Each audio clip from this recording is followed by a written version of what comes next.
Welcome to Moments with Marianne.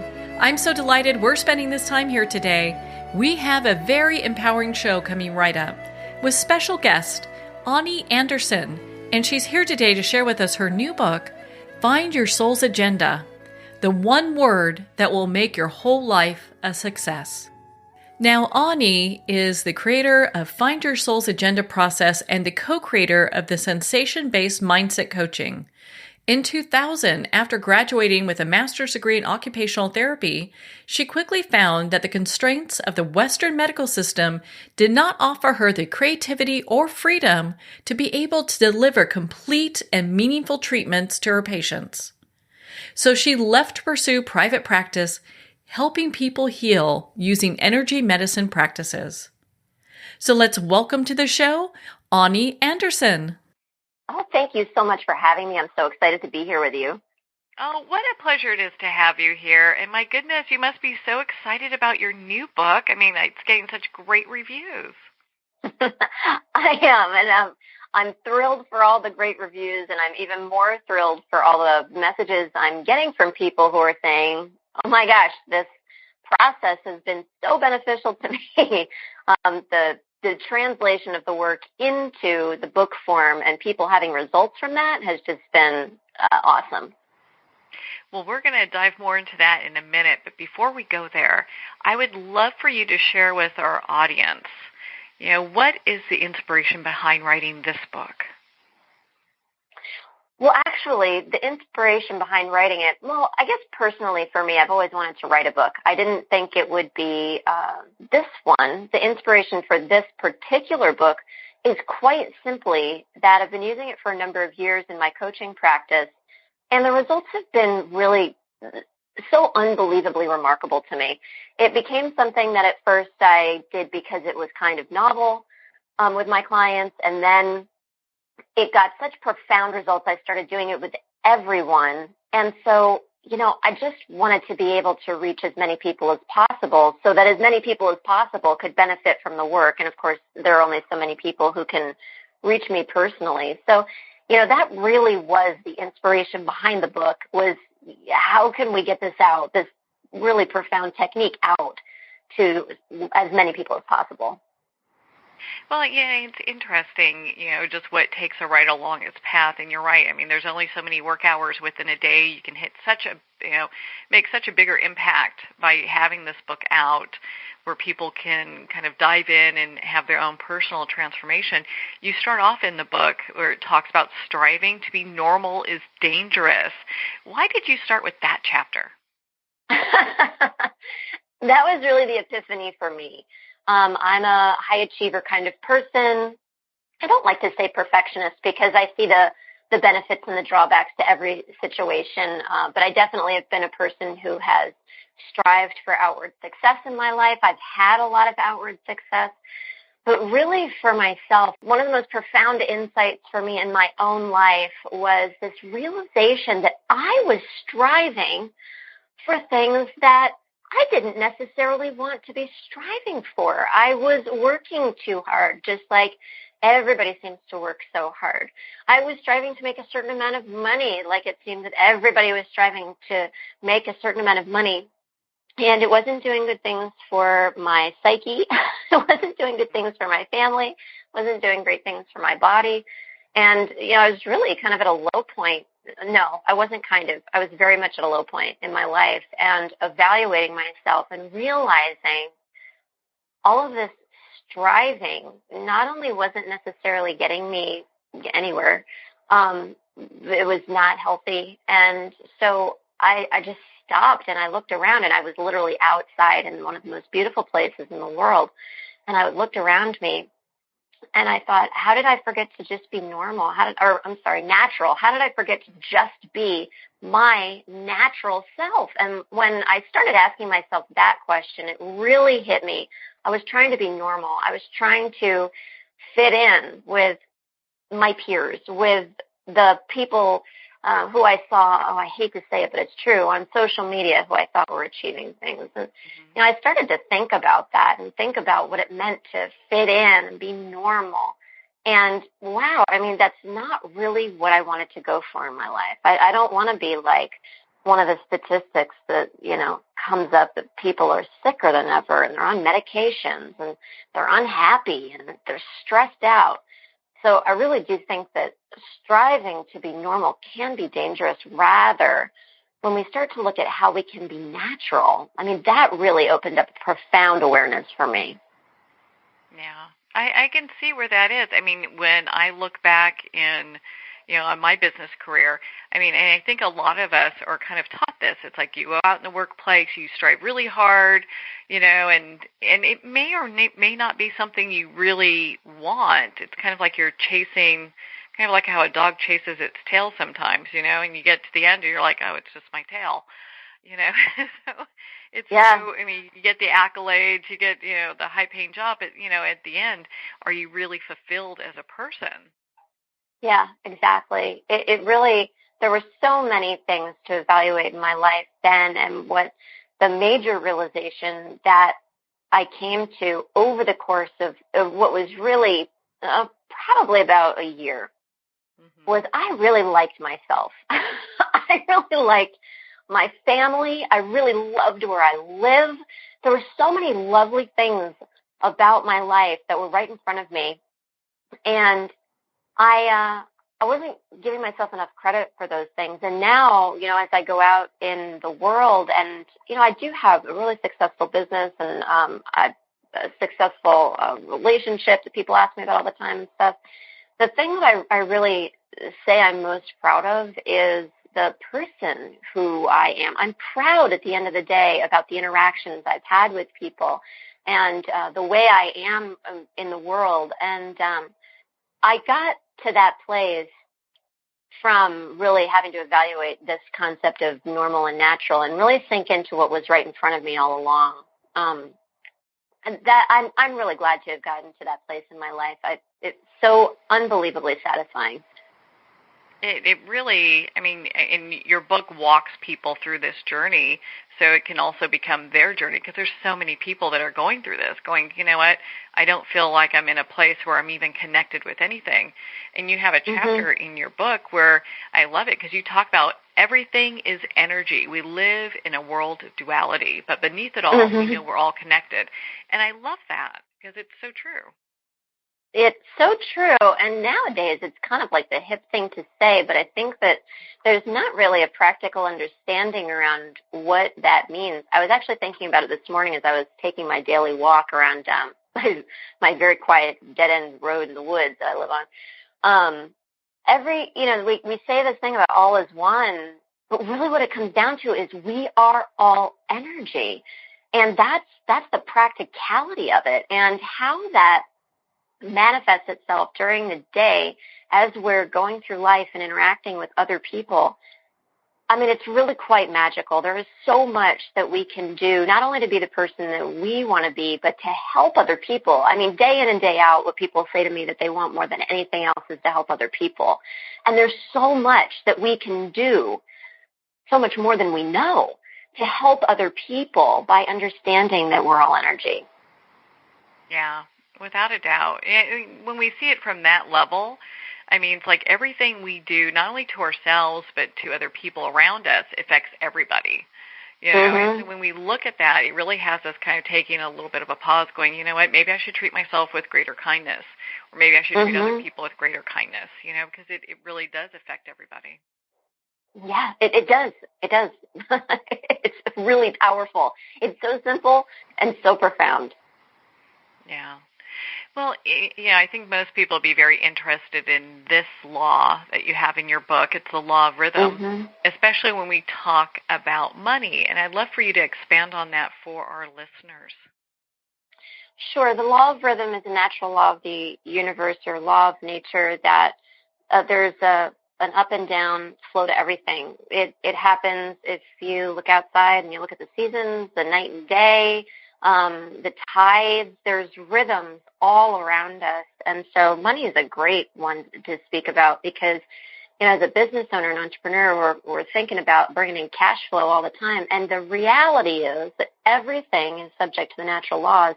And so we're going to have times, the natural law of rhythm, where there's ups and there's downs. Now, part of the good thing about understanding that is we know it. So when it happens, we're less likely to freak out and get ourselves in stress and anxiety and worry and all those things that seriously deplete our energy and our health and our relationships for sure.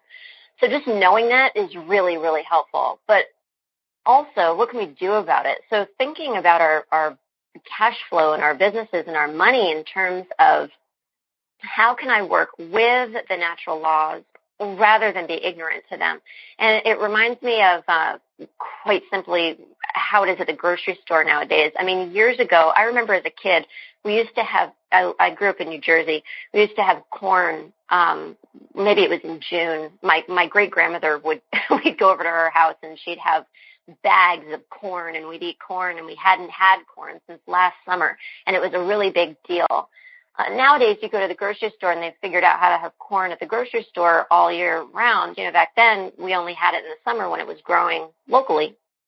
And that's how the stores have figured out a way to work with the law of rhythm so that we can have corn all year round. And we too can do this with money by structuring our businesses specifically in such a way, or our personal lives or our savings or whatever, in such a way that there's always money there. And boy, I'll tell you, since I've really worked on this in my own life over the past 3 years in sincerity, it's really allowed me to actually live a life that's even more impactful for the lives of others, because I'm no longer in a place where the law of rhythm is coming and catching me off guard. I know it's there. I work with it intentionally. And, there's always money there because we've intentionally created cushions and things like that. Yeah. Well, when people really understand that law, it makes things so much easier. Yeah, absolutely. That and all the other laws. When you know the laws of nature, they're already operating within your life anyway. If you don't know about them, they literally come and seem to like pull the rug out from underneath of you sometimes. But if you know about them, you can work with them. I really think that it's one of the most empowering things that a person can do is to learn what the laws are and then to continue to study them and see how they're working within our own lives. Well, and so with your experience, and all the different laws there are, and you've got quite a few listed in your book, where do you see people normally get hung up on? Like, what's one of the laws they're like, well, I have a hard time with this, or they don't quite get it until they read your book? Yeah, if my husband was answering that question, he'd answer with his favorite law, but I'm going to answer with my favorite law, and that's the law of polarity. I definitely see the law of polarity come up and keep people in unconscious behavior more than anything else, but probably because it's my favorite law to work with. And so, the law of polarity really is about how we do live in a world of duality. But even more than that, I love to describe it in like a quarter.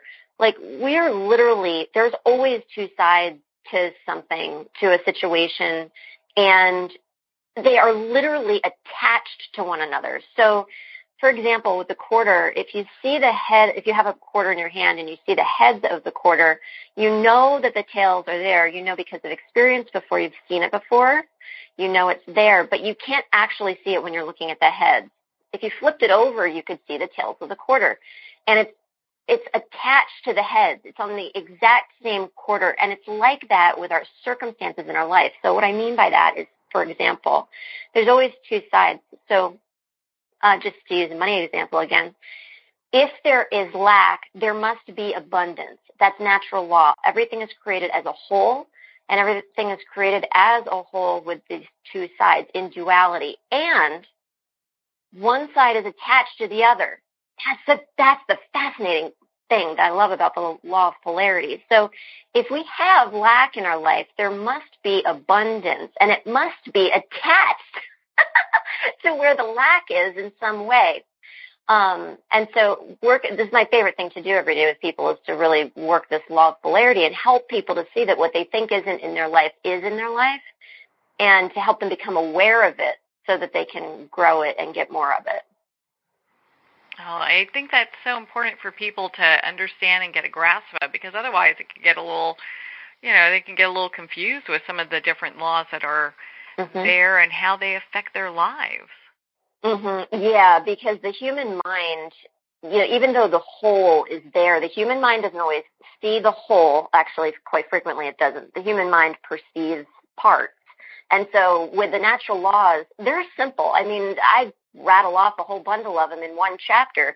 It doesn't take you long to read about them or learn them. However, to study them could take a lifetime, and that's because our perception as humans is polarized. And so literally, it's actually kind of fun. When we teach certification programs and we teach the laws, we've found that we have to teach them, and then we have to do a whole bunch of integration work and calls after we teach it, because what happens at first is people think they've got it, and then the next thing that happens is it's totally confusing to them. And then after that, which is interesting because there's a polarity right there. After that, they can start to begin to widen their polarized perception to begin to really learn the laws and really integrate them. But they can appear to be confusing because we're not used to seeing the whole of a situation. We're not used to seeing them. We're used to seeing parts. Yeah, and that's if people really even understand them. Which I was looking at the law of gender. I was like, well, that makes sense, but until you really kind of read it and get a really kind of understanding about it, I think a lot of times people just kind of either they're not really aware of it, or they take it for granted, and maybe they're not really sure about what that all entails, which is probably more of the truth, Oh yeah, and in this day and age, we have a lot of stuff going on, which I think is fabulous. By the way, don't get me wrong, but about like feminine empowerment and feminine power and girl power and all of that. It's fascinating and well and good, and we all have masculine and feminine energy within us. And so for both genders to learn about both sides of the coin and both energetics, and then look at how am I using that energy within me, is really where it's at, not just from like that success and manifestation and all that point, but like we were talking about before, from a real place of fulfillment. As I've seen couples work with these energy dynamics within themselves and then within the couple dynamic, the masculine feminine dynamics specific. So awesome. Just a real amazing thing coming together as a couple working on that. It's really powerful. Well, in your book, you also talk about connecting with the divine. Why is this chapter so important? Well, the divine's all around us, and, divine organizing power of the universe, God, universe, nature, whatever word you want to use around it, it's operating within and through us all the time, and yet, literally heard just from so many people, feeling like they're disconnected from it. But that's actually impossible, which brings us back to that concept of, the polarized perception that we have. In my work, I have had a very spiritual slant to the kinds of work that I've done over the past 20 years. But for me, making it really practical is really, really important, because some people do want to talk about God, and that's great, and some people don't. And I think that's great too. But regardless, there is, whatever it is that you want to call it, that is a greater organizing force of the universe that literally, like, no human being could orchestrate things, grow babies and flowers and feed people and all this stuff that happens out in nature and be so unbelievably beautiful. Like, no human being could orchestrate that. And for us to be able to connect with that, not only does it bring a wonderful sense of connection and fulfillment and joy in our lives, I found that it also makes our lives a heck of a lot easier. To be perfectly honest with you, a lot of people are going about life wondering how they can just make life easier and more simple and more joyful. And that connection, it's been my experience, can really help with that, because it puts the missing piece on, again, something that's there that we're not really aware of. And when we have an understanding around how it works, the like I said, the ease, that's the word I want to use. The ease that it can bring into a person's life and connection is just really remarkable. I think it helps people make sense of everything too, you know? Mm-hmm. It's like, okay, if my world makes sense and, you know, and I have some sense of the divine, then everything makes sense.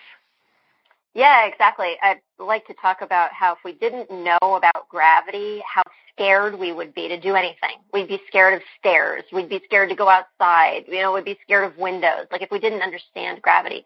But we do. We know about gravity. So it's good. I can walk up and down stairs. I can go outside and I can, you know, climb a tree or whatever.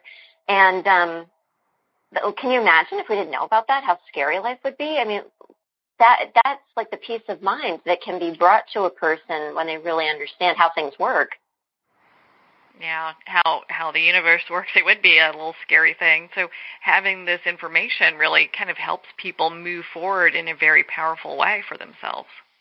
Mm-hmm. Absolutely. And when we talk about something like gravity, we're talking about something, I mean, it's not like we can see gravity, but you know what I mean. We can see the effect on our body. And when we talk about integrating the other laws into our lives, you know, it can be harder for people to really see. Like, you know, gravity, we're dropping a ball and we see it fall kind of thing. But it can be harder for people to really see and trust the information from some of the other laws. But they really can when you can have a little bit of faith. Like I just ask people, like I talk about in the book, to be open-minded, to lead with curiosity, be curious. And if you're curious, could this information be true? That's all it really takes to start to be able to learn. Yeah, move from there. Well, and so when we talk about, you know, walking the path of self-realization, what are some of the challenges, either in thoughts or emotions, that people will usually be confronted with? Well, I'll hop on that right there. I think one of the major challenges is that we don't have yet in our society a way to talk about emotions in a way that really accurately describes how they operate within our bodies. And what I mean by that is I really believe that in the next 10 years, we're going to have an emotional revolution that's just really begun. You know, I teach that emotions are two things. They're thoughts and their sensations, and those thoughts and sensations are all interwoven. So sometimes we wonder, you know, what we can do about our thoughts sabotaging us, and I would really love people to be, again, curious if perhaps what I'm saying could possibly be true, that rather than looking at thoughts and emotions as something separate, look at how thoughts are a part of emotions, and the other part is sensations. And sensations are these things that are literally the raw data of our nervous system. And so I go into all of that because I think the major thing that comes up for people, whether they're subtle or whether they're overt, whether they're expressed or whether they're repressed, is emotional content. And the way to start beginning to work with that is actually by witnessing what they feel like in the body from a sensory component. When we start to do that, it starts to profoundly, rapidly, and sustainably change the nervous system. Well, that's, you know, when people hear that, they're like, oh, okay. So if it changes the nervous system, then that's something we should really pay attention to. Exactly. Yeah. Mhm. Oh, my goodness. Well, and so when we look at this, because I know in your book you kind of break it down. You talk about shame and guilt and all these other things as well that you know, most people would look as, you know, kind of negatively impacting their life. You know, and we won't go into all of that, but, you know, once people have worked through that, how do they put their life back together? You don't really have to put your life back together so much once you work through it. It is already there, I think, is the answer I'd love to give. So the task is to allow yourself or oneself to go into the emotions that we are, you know, not so fond of experiencing. And one of the things we don't want is we don't want to open that door because we think that they're going to be around forever. But the reality is that when you experience the quote-unquote negative emotions that are there that calling to you like, hey, pay attention to me. Once you pay attention to them, they actually can go away. So paying attention to them fully and completely is really important, because then they actually will wash through you.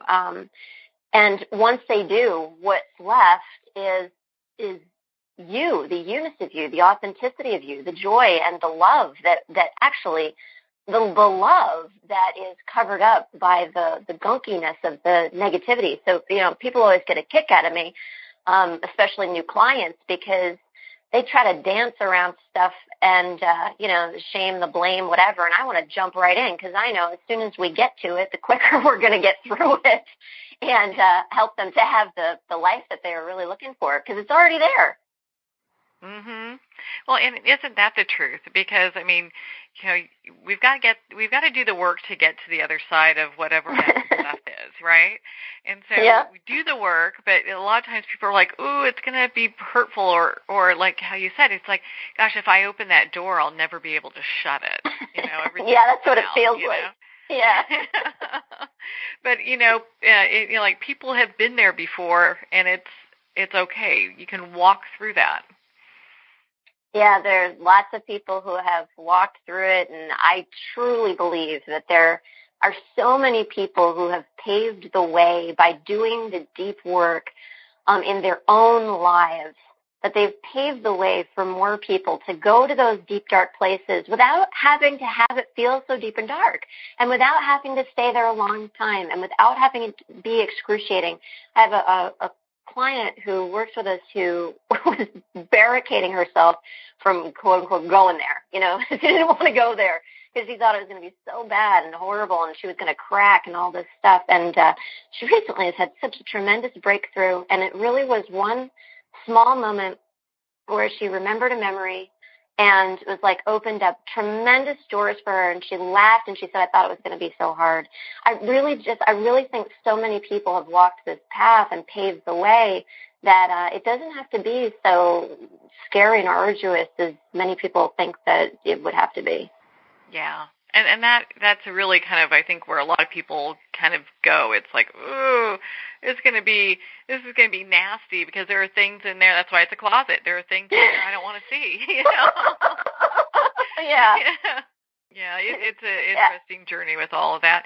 Well, I know in your book, obviously there's so much. We talk about purpose. So once someone has done this journey and they've walked through all of this, how do they get to a place where they're like discovering what their purpose is? Well, the process in the book is a process of finding your purpose. If you read about all the other things that I put in the book, then you'll be able to understand that purpose statement when you finally get there. You could get there and not have read anything else and think, well, that was fun for the moment, and then go about your life. But my purpose in writing the other things in the book are to really help people to really integrate that purpose statement. The Buddha says your purpose is to live your purpose. It has been my experience that this is true. We're always on purpose. We're always living our purpose. The part of us that thinks we're not is that gunky part that's covering up the goodness, and it's the part that's polarized and can't see the whole. But we are, in fact, always on purpose. And when we understand things like the laws, and when we understand the information about the divine or spirituality, when we understand the self-sabotaging behavior, then we can see all the other stuff that covers up the perceptions, those perceptions that are covering up what's truly there for us all the time. And then we can use that as a decision-making tool or a compass in our lives.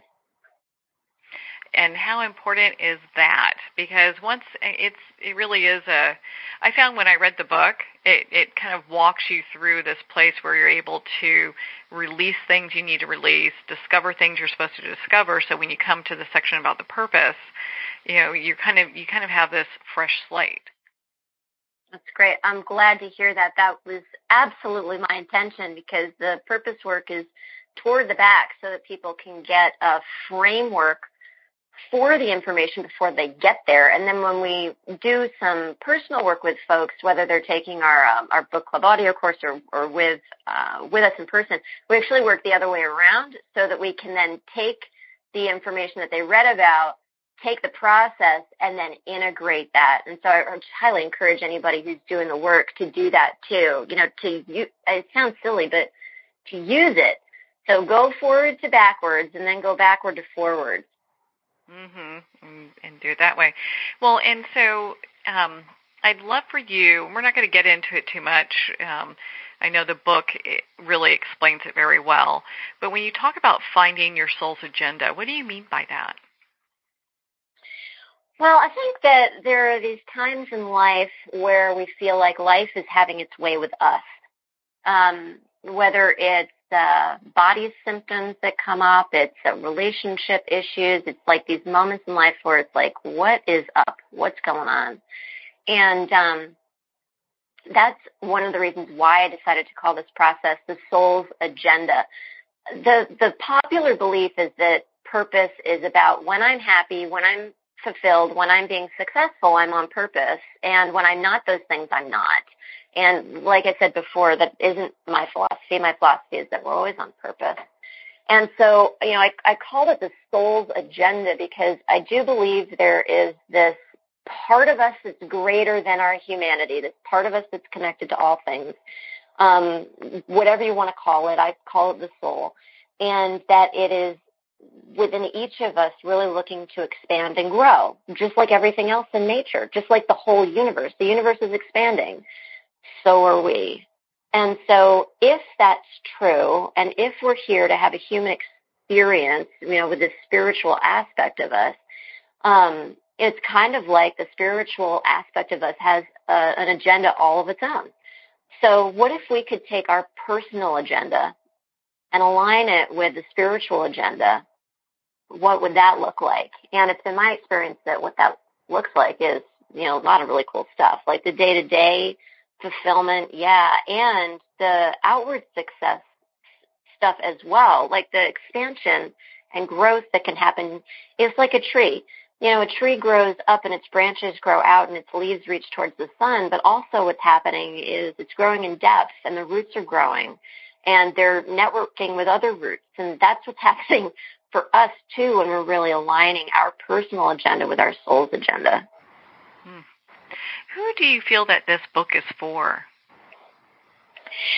I think the book is perfect for anybody who asks themselves at any time, what's wrong with me or what's wrong with life? For people who are just on the track and they're just loving it up every moment of it, it's not for them. It's really for a person who has moments where they're like, maybe I'm off track. Why is life happening for me like this? I hadn't been able to put the pieces together for myself. This is absolutely the book for them. It is the book that helps to make sense out of things when you just can't quite fit all the pieces together. Well, that's so inspiring. Well, Ani, where can people connect with you, learn more about your book, and be part of your community? Well, the easiest place to go is to www.findyoursoulsagenda.com. That's the place where you can get a copy of the book. You can find out all of the places where the book is. You can get a workbook. You can contact us. You can find our Facebook group and social media stuff. Everything, the hub is there at findyoursoulsagenda.com. Oh, perfect. Well, Ani, thank you so much for taking the time to be on the show with us here today. It was so much fun. Thank you. Well, Ani, it's been such a pleasure to spend this time with you and, of course, to talk about your new book, Find Your Soul's Agenda. You can learn more about Ani and her work at findyoursoulsagenda.com, and her book's available at Amazon, Barnes & Noble, and all indie retailers. Well, we're at the end of our time today. I would like to thank everyone for tuning in. You're listening to Moments with Marianne. And remember, make every moment count.